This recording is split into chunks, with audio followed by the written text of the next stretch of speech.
Vamos lá, isso é para os alunos do curso de Filosofia Teórica, nada mais é do que um resumo do artigo de Matthias Staup, da Stanford Encyclopedia. E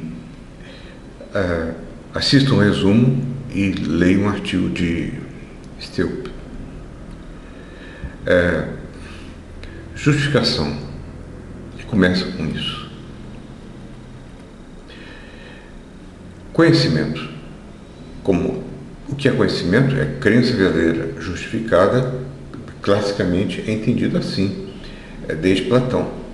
Agora, nós temos dois tipos, segundo ele, de aproximações da noção de conhecimento e justificação, a justificação da crença verdadeira, que são tipos tradicionais e não tradicionais. Tradicionais são herdeiros da definição de conhecimento como crença verdadeira justificada e são internalistas. Então, as tradicionais são o evidencialismo, podem ser resumidas na palavra evidencialismo. De acordo com o evidencialismo, o que faz a crença justificada é a posse de uma evidência. A segunda posição, não tradicional, atualmente defendida por muitos, é do confiabilismo. O que faz uma crença justificada é um processo confiável, definido como um processo que probabiliza a verdade. Ele fala do famoso problema de Gettier, de 1963, que a partir desse problema, desse pequeno artigo de Gettier, houve uma transformação, uma certa revolução interna na epistemologia. Tradicionalmente se tem entendido que o conhecimento é crença verdadeira justificada, mas há casos de crenças verdadeiras e justificadas que não constituem conhecimento. Por exemplo, nessa região do país, em certo lugar, há muitos celeiros, mas eles são fake celeiros. Só existem as fachadas deles, muito bem feitas, de modo a confundir qualquer um que pensa que passa por lá na estrada e pensa que é um celeiro. Foram feitos para uma filmagem. Mas tem uma exceção. É o único celeiro real que vem depois da ponte. Um visitante que nada sabe sobre a questão, após atravessar a ponte, diz: olhe que belo celeiro. Ora, a outra pessoa que está ao lado, que sabe da situação, vai pensar: ele acertou por sorte. Portanto, ele não sabe realmente se é um celeiro ou não é. Teria que ver o outro lado. Então, eles dirão que não sabe, que acertou por mera sorte epistêmica. Mas a pessoa tem uma crença, a pessoa que disse isso, esse que belo celeiro, tem uma crença que é verdadeira e que parece que tem uma justificação adequada, que é você vê um celeiro não de muito longe e você sabe que é um celeiro. Agora, para o confiabilismo, ele tem crença verdadeira justificada e obviamente não sabe. O outro dirá que foi por mera sorte. Mas para o confiabilismo há uma outra resposta. As fachadas de celeiros se encontram todas aí em um ambiente, um environment, não confiável, no que concerne à distinção entre fachadas de silos e silos reais. E por causa disso, a produção da crença verdadeira tem que ser mais complexa, tem que ser diferente para torná-la confiável. Ele tem que, digamos, checar os vários lados do celeiro para ver que é um celeiro real, talvez entrar lá dentro. O confiabilismo pode ser entendido como teoria da justificação, mas também pode ser entendido de modo a ultrapassar a justificação, isso é, como uma teoria do conhecimento. Aqui existem dúvidas que podem ser colocadas, mas será que Um evidencialismo não pode exigir a mesma coisa, não pode dizer que nesse ambiente não confiável, a evidência tem que ser mais forte.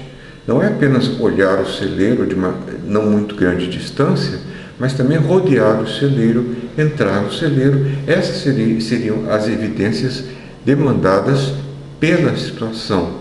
E essas evidências não são satisfeitas e, portanto, a justificação não é adequada.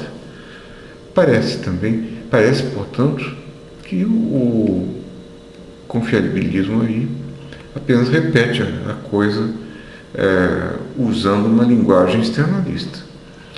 Bom, mas ao menos nesse exemplo.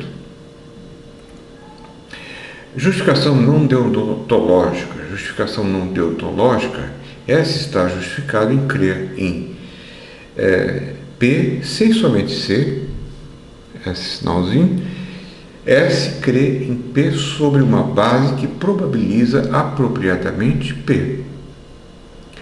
S está justificado em crer em P, se S tem crê em P sobre uma base que probabiliza apropriadamente P. Isso aí vem do confiabilismo, probabilização por um processo, mas também poderia ser considerado do ponto de vista das evidências justificacionais, que tem que probabilizar a crença. A questão é evidencialismo ou confiabilismo, segundo Stelp. Exemplos de evidência. Evidência perceptual, eu sinto doce, o café foi adoçado. Evidência introspectiva, eu sinto dor de cabeça. Evidência de memória, me recordo de ter comido queijo roquefort pela manhã. De experiência intuitiva, sei que se tenho 6 livros, tem mais do que 3. Parece que é a evidência que justifica. Para muitos confiabilistas, a experiência importa. Mas eles adicionam que uma crença só é justificada se a sua origem cognitiva é confiável, ou seja, se ela probabiliza a verdade da crença. Os processos de percepção, introspecção, memória, intuição precisam ser confiáveis. As evidências também. Não há acordo sobre a internalidade e o que é externalidade. Esse é um outro problema epistemológico. Existem teorias internalistas em que você, refletindo sobre o que você sabe, você justifica sua pretensão de conhecimento, e teorias externalistas em que a justificação é externa. Por que o cão sabe que o dono vem? Porque ele está abanando o rabo, correu para a porta, está na hora do dono chegar. Mas ele tem justificação? Não. Ele não é capaz de verbalizar e nem de justificar para si mesmo. Provavelmente, muito provavelmente, não tem capacidade de reflexão. Agora, então a justificação é externa. São processos que nós sabemos que estão dando dentro do cérebro do cão, que mostram que ele sabe que o dono chegou, ou está chegando. Então, o interno é sempre acessível à reflexão. É o que se pensava até há pouco, que conhecimento é aquilo que tem uma justificação, a justificação é aquilo que você pode apresentar para provar que você sabe. Quem não sabe expor, demonstrar o seu conhecimento é porque não sabe uma prova rigorosa. Até pouco o que se importava era essa nossa capacidade de justificar verbalmente nosso conhecimento. Essa seria a prova sólida do conhecimento. Agora, os fatores justificacionais são sempre estados mentais acessíveis. E o evidencialismo está sempre ligado ao internalismo. Até agora, sobre o evidencialismo. Mais ainda, o evidencialismo é uma posição tradicional, geralmente internalista. Ele demanda evidência dos sentidos, geralmente, e que a evidência consista em estados mentais. Isso dispõe o evidencialismo a favor da concepção tradicional de conhecimento baseada em luminosidade. O meu próprio eu é luminoso, minha mente, e eu posso me fiar das evidências das quais eu me lembro, ou não, que são dadas aos sentidos. E segundo, a necessidade.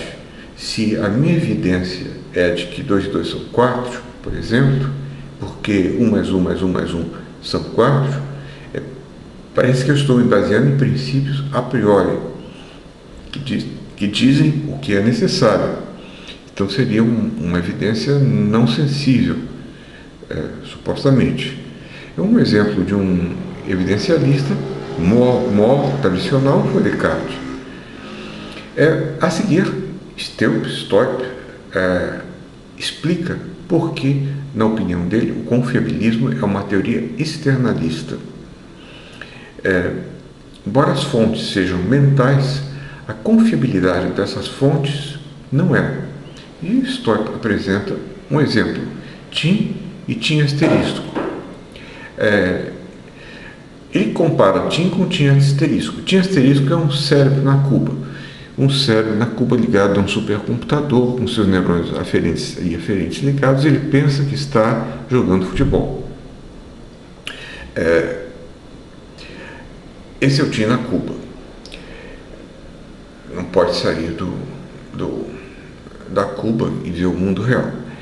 Ambos têm acesso aos seus estados mentais como fontes, mas o Tim asterisco não percebe realmente as suas mãos. Ele não tem mãos, o cérebro. O cérebro não toma mãos, não toma café, não segura a xícara, pois ele não tem acesso a uma xícara real. Nada daquilo que ele vê ou sente ou toca é real. Contudo, o processo pelo qual Tim justifica é diferente do processo pelo qual Tim asterisco justifica. O último processo é externo, distinguível somente sob a perspectiva confiabilista, porque o confiabilista vai saber que a justificação de que Tim asterisco tem para estar jogando futebol é falsa, porque na verdade ele não está jogando futebol, mas existem patterns que estão elétricos que estão alimentando o seu cérebro. Isso fala, de acordo com ele, a favor do evidencialismo. Mas como é que nós sabemos que ele é um cérebro na cuba? Isso fala contra o evidencialismo e a favor do confiabilismo. Mas como nós sabemos que isso aí é um cérebro na cuba? Parece que através de evidências dadas a uma nossa terceira pessoa, e nós é que sabemos isso aí por evidências dadas fisicamente e também ciência e data, provavelmente. Então, eu acho que esse argumento não é tão forte assim. Porque externalismo.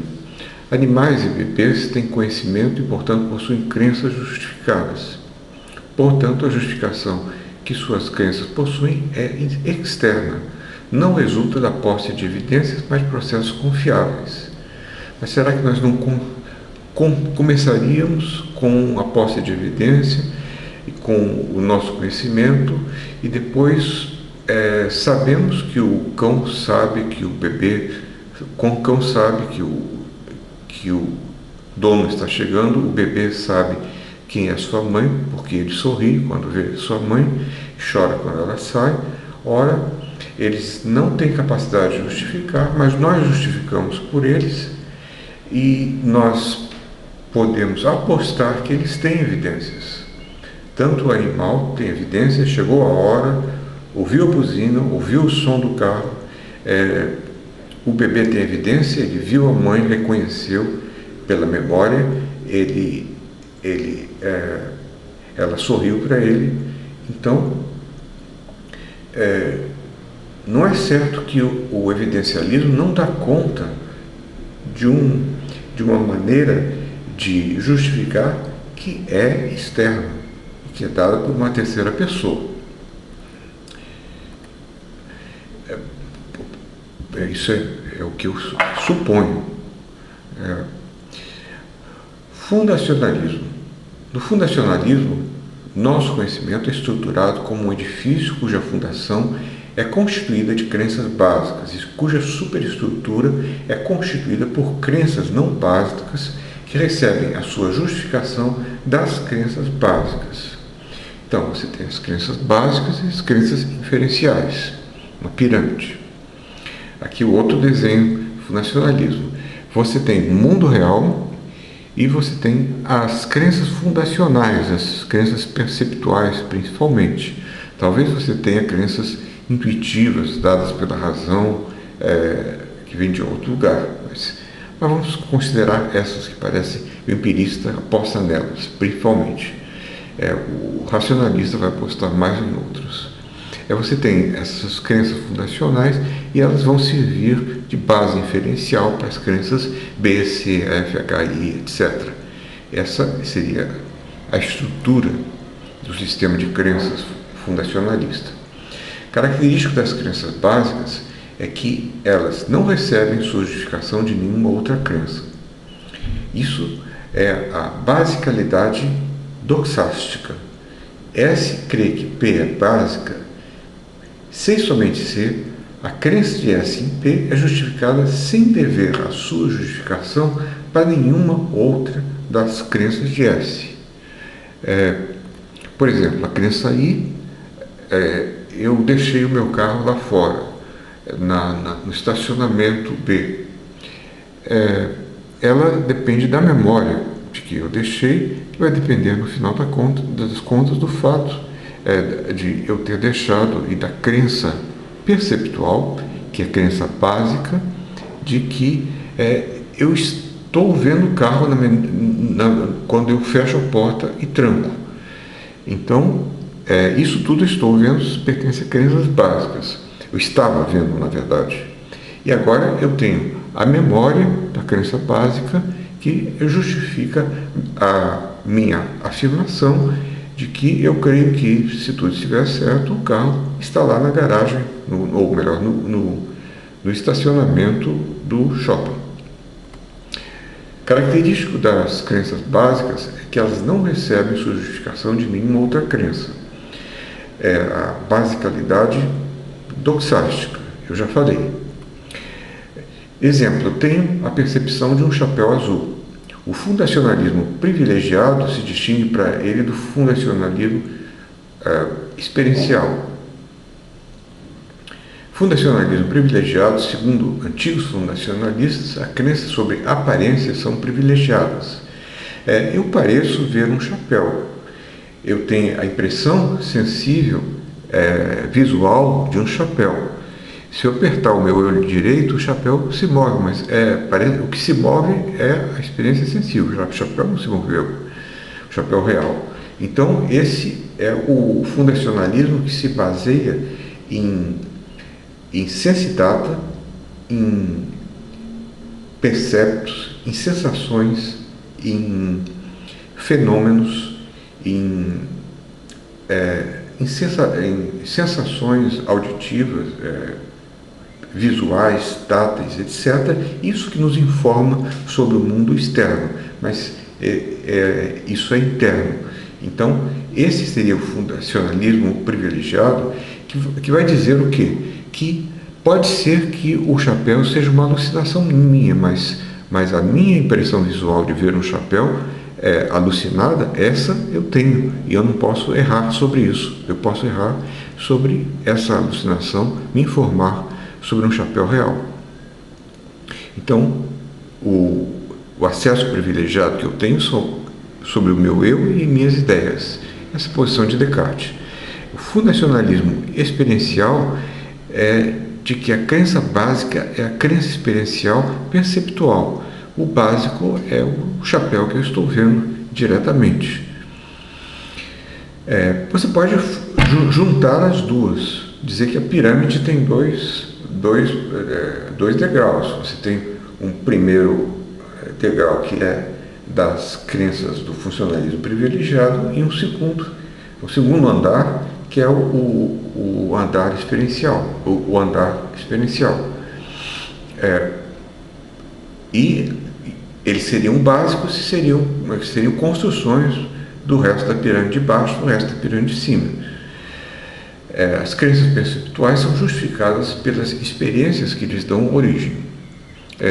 São chamadas crenças básicas. Aqui as crenças básicas e aqui as crenças não básicas, que são dependentes das crenças básicas. Crenças básicas não se justificam por nada mais, elas são auto-justificadas, e as crenças não básicas se justificam por outras coisas. A justificação para a confiabilidade das crenças perceptuais se deve às nossas memórias de sucesso perceptual, para o confiabilista. Então, um adequado rastro de memórias torna as experiências confiáveis. Outra questão: crença básica B implica na crença não básica B asterisco. Não logicamente. Não se trata de uma implicação lógica, mas se trata basicamente de indução. Basta que a crença básica B torne B asterisco provável. Isso é típico de marca de raciocínio indutivo. As duas coisas estão juntas aí na justificação. Uma justificação pode ter passos indutivos e passos dedutivos. Coerentismo. No coerentismo, a justificação é como uma teia, o web, onde a força de uma área depende da força de outras áreas circunjacentes. Ele pode ser constituído como negação da basicalidade doxástica. Doxa é de crença básica, basicalidade doxástica clássica, ou como negação da basicalidade epistêmica do confiabilista. Vamos começar aqui com a negação da basicalidade doxástica, diz Stoipel, sei lá. Coerentismo doxástico. Toda crença justificada recebe a sua justificação de outras crenças em sua vizinhança epistêmica. Você não tem mais crenças básicas, você tem um avoado, um sistema, uma teia de crenças. E essas crenças se reforçam umas às outras sem a crença básica. Parece difícil, na verdade eu acho impossível, mas é essa a posição do coerentista. Porque eu acho que as crenças no final elas ganham a sua força veritativa das crenças básicas, sejam elas perceptuais ou não. Então esse chapéu é azul, você não tem apenas isso aqui, mas você tem um contexto, uma vizinhança epistêmica. Quais são as crenças vizinhas que reforçam a crença, uma crença para o coerentista? Aqui uma crença que parece básica, mas não é para ele. Para ele é apenas uma crença mais assim, fundamentada por outros. E devemos supor o modo como as coisas aparecem em nossas experiências perceptuais. Então, crenças relevantes. Eu estou tendo a minha experiência visual E, o chapéu parece azul a mim. Meu termo E é melhor explicado assumindo H. Esse chapéu é azul. Há explicações alternativas. Eu posso estar alucinando um chapéu azul. Posso ser um cérebro na Cuba. Mas o coerentista explicativo dirá que essas explicações não são as melhores. O problema é explicar por que a explicação do coerentista é melhor. A outra resposta é a confiabilista. Você tem coerentistas confiabilistas também. Estou tendo a experiência E. O chapéu parece azul. Experiências como E são confiáveis. E, portanto, causam crenças verdadeiras. A justificação se dá pela memória das boas experiências do passado. Mas isso parece circular, pois estou dando boa nota às faculdades perceptuais pelo uso dessas próprias faculdades perceptuais, diz o autor. Por que o fundacionalismo? O principal argumento a favor do fundacionalismo é o argumento do regresso. se não tem fundamento, uma crença básica, você pode continuar se perguntando, mas o que justifica isso? P. O que justifica P? Q. O que justifica Q? R. O que justifica R? S. E assim por diante, infinitamente. Talvez você já tenha feito essa pergunta quando criança, o que explica Q? O que explica Q? O que explica Q linha? Para um adulto, até que o adulto perde a paciência. Mas por que a percepção deve ser fonte de justificação? Por que o coerentismo? Aquele chapéu é azul, por que a percepção é mais garantida do que outras crenças? O coerentista parece não ter como explicar. O próximo será fonte do conhecimento.